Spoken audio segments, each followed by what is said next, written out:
Hi, welcome back to the latest edition of On the Bench here at Columbus Wired. I'm Stephanie Greger here with Dave Seaman. Since the last time you saw us, the Blue Jackets were on a 6-game road trip. They came back with 1 win, and during that time, they also had the infamous clock gate that happened against the LA Kings, where in the last minute of the game, it looked like the clock stopped, and the Kings got a goal on that and won 3-2. Gary Bettman, the NHL commissioner, was here in Columbus, and he updated the Columbus media on that situation and said that that is an ongoing investigation. And they're looking at instituting new procedures for game clocks, and they're hoping to have that in place by the playoffs. Of course, having Bettman here in Columbus, he also talked a little bit about having the All-Star game here. He made another important announcement. Dave? Well, the center of the hockey world is going to be within a 200-mile radius in 2013, as not only is the 2013 NHL All-Star Game going to be here in Nationwide Arena, but the league announcing today that the Winter Classic is going to be up the street in that city that we don't like here in Columbus, Ann Arbor. The Big House, of course, is going to host the Detroit Red Wings and the Toronto Maple Leafs, a battle of two top six or original 6 teams. Of course, you bring the All-Star Game here to Columbus.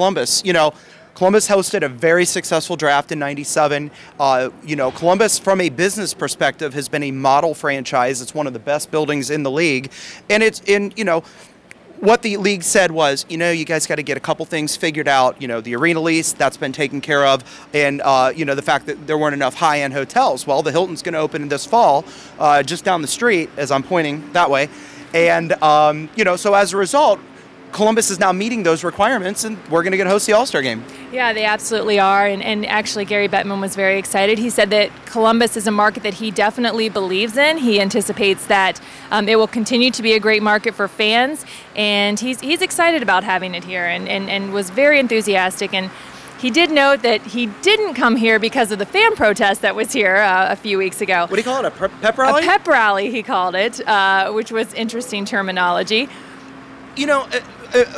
I'll tell you what, I think that what the fans did was a great thing. It showed, hey, you know what, we're not going to stand around anymore. These people have put out thousands and thousands and thousands of dollars of their money. But for these season ticket holders, it's like, you know what, we're tired of it. And, maybe it wakes up the team, maybe it doesn't. I don't think that based over what has happened in the last month that Scott Howson or Mike Priest are going to lose their jobs. I think Scott Howson last summer did a great job building a good hockey team. The problem is, it's been documented many a times, this has been a far underachieving team this season. Well, and not just underachieving. This has been a team that has been afflicted with injury after injury. We have yet 2 more that happened in the Dallas Stars game. Mark Mathot gets a broken jaw from an errant puck, and Jared Boll gets a broken foot from blocking a shot. So talk a little bit about the injuries. It's breaking news. I mean, it's just happening. Todd Richards announced the broken ankle, and we're all like, there's a collective gasp in the media room in the press conference afterwards. I mean, you're losing one of your top 2 forward or top 2 defensemen. That's a big deal. You're losing Jared Boll, one of your enforcers. That is a big deal. But there is good news on the injury front. Yes, we've lost Boll, and most likely we've lost Mark Mathot for the season. However, James Wisniewski and Nikita Nikitin are both within a week from returning, so you're going to get 2 of your defensemen back. And also, Mark Letestu, he had the pin in his hand from the broken hand. He's also on pace to be back here within the week. So, starting to get some players back now. You're losing 2 big pieces, but you're getting 3 back, and Brett Lebda, who of course the Jackets picked up since we've been gone. Brett Lebda, he's going to be out probably 2 weeks. You're going to have him back in the lineup. So, team's starting to get healthy. Obviously 2 big blows. Thursday night against Dallas, but slowly but surely we're getting healthy, and that's the important thing. And you don't want to lay down the stretch. You don't. And now we're getting healthy, and we're getting healthy right at the trade deadline. Let's talk a little bit about that and what's coming up for that. What are you anticipating? Well, I think that the biggest move trade deadline-wise is the fact that yesterday or on Wednesday, Scott Howson re-signed Vinny Prospal. Yes. And Prospal is the guy that, in everyone's opinion, was going to give us the most in return.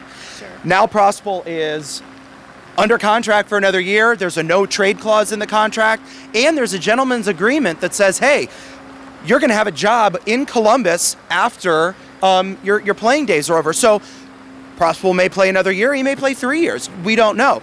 But that's a great move. Now, you know, over the last 3 weeks since we've last been with you, I think that the big news has been who's going, who's not going.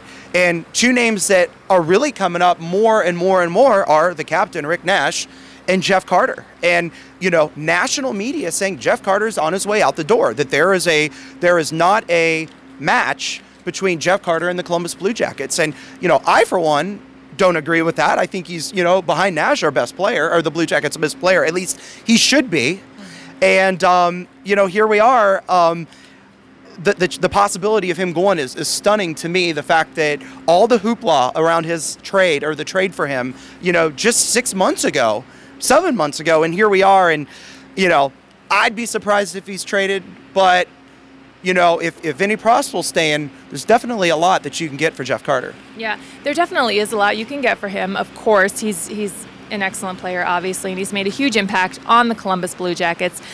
I might have to disagree with you slightly on his impact as far as the Columbus Blue Jackets go. I don't think that he and Rick Nash have ever really gelled on that top line. I don't see that, and I think a lot of the fan base doesn't see that. They seem to play better when they're apart as opposed to being together, and that could be one of the issues, you know, surrounding why one of them may go, particularly Jeff Carter. Well, but if you look at the Dallas game, Carter and Vinny Prospel, they're clicking. That line with Colton Gillies is really clicking. So, I mean, you don't have to have your best two players on the same line. It creates a dual threat, a two-line threat. Yeah, I completely agree with that. I would like to see where both of them could stay in Columbus, but obviously we have some huge missing pieces here at the Blue Jackets organization, and we're going to need someone in order to get a good exchange. Well, and, you know, and the other side of it is, you know, as we kind of wrap up talking about the trade deadline is, you know, the Blue Jackets have all but said the Steve Mason era is over. Yeah. And whether or not he's moved at the trade deadline, or if they wait and move him in the offseason, or put him through waivers, maybe send him to Springfield, you're going to see him not in a Blue Jackets uniform next year. And, you know, and the other person, you know, you're talking about people who go, Sammy Paulson's probably on his way out, but now you're in a situation where, you know, you could have maybe a month or 6 weeks ago traded Curtis Sanford. How can you do that now when you don't have a goaltender, especially with the injury to Mark Dekanich, who was signed to be the Blue Jackets' #2 goaltender, and he's played a total of about 20 minutes in a Blue Jackets uniform, and that was in a preseason game. Yeah, absolutely. I would hate to see Sanford go, though, at this point. I would like to see them sign Sanford and have him as a backup goaltender and trade for a top-line goaltender. Yeah, I mean, I would like to see that occur. I would like to see them keep Sanford, keep him on the roster, and just trade up with someone else. Well, and let me just throw out some names here that I looked up. Josh Harding, Nabokov from San Jose, Dwayne Rollison. You know, he was a Blue Jacket once. Chris Mason, Dan Ellis are just some of the names that are going to be available this summer. How about if we get Chris Mason to replace Steve Mason? Wouldn't that be amazing? That would be pretty funny. That would be pretty. Well, nobody would have to get rid of their jerseys, right, if you kept the name and the number. The Blue Jackets play again on Saturday at Minnesota. They're going to play the Wild at 8 p.m. You can catch that on Fox Sports Ohio. They'll play again at home on Sunday against Anaheim Ducks. That game starts at 6. There's also a special CBJ tweet up at 4 here at Nationwide. I will be there, and I am excited to see all of my tweets from Twitter out there, so looking forward to it. Thanks again to Dave, and on the bench at Columbus Wired, I'm Stephanie. You guys have a great night, and go Blue Jackets.